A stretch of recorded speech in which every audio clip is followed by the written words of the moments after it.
জনগণের আকাঙ্ক্ষাই হচ্ছে স্থানীয় সরকার নির্বাচনটা আগে হোক। অন্তর্বর্তী সরকার দায়িত্ব নেওয়ার পরপরই জাতীয় নির্বাচনের আগে স্থানীয় সরকার নির্বাচনের দাবি তোলে জামায়াত সহ তাদের মিত্ররা। জাতীয় সংসদ নির্বাচনের পূর্বে স্থানীয় সরকার নির্বাচনের কোনো প্রশ্নই ওঠে না। পরে বিএনপি সহ বেশ কয়েকটি রাজনৈতিক দলের বিরোধিতার মুখে আগে স্থানীয় সরকারের নির্বাচন থেকে পিছু হাঁটে ডক্টর ইউনূস সরকার।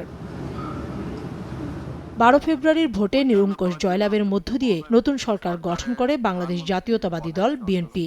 সরকার গঠনের 3 দিনের মাথায় ঢাকা উত্তর, ঢাকা দক্ষিণ ও চট্টগ্রাম সিটি কর্পোরেশনের নির্বাচন করতে ইসি চিঠি পেয়েছে বলে জানালেন কমিশনার আনোয়ারুল ইসলাম সরকার। সিটি কর্পোরেশন নির্বাচনের বিষয়ে চিঠি পেয়েছি।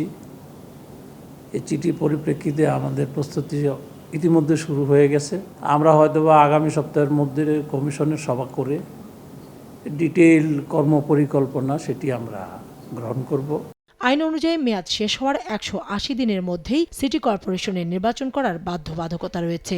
ঢাকা দক্ষিণ সিটি কর্পোরেশন নির্বাচনের প্রথম সভা হয় 2020 সালের 2রা জুন। সেই হিসেবে দক্ষিণ সিটির মেয়াদ শেষ হয়েছে গত বছরের 1 জুনে। আর ঢাকা উত্তর সিটির প্রথম সভা একই বছরের 3রা জুন অনুষ্ঠিত হওয়ায় এই সিটির মেয়াদ শেষ হয়েছে গত বছরের 2রা জুন। অন্যদিকে চট্টগ্রাম সিটির 2021 সালের 23 ফেব্রুয়ারি প্রথম সভা অনুষ্ঠিত হওয়ায় এর মেয়াদ শেষ হচ্ছে আসছে 22 ফেব্রুয়ারি।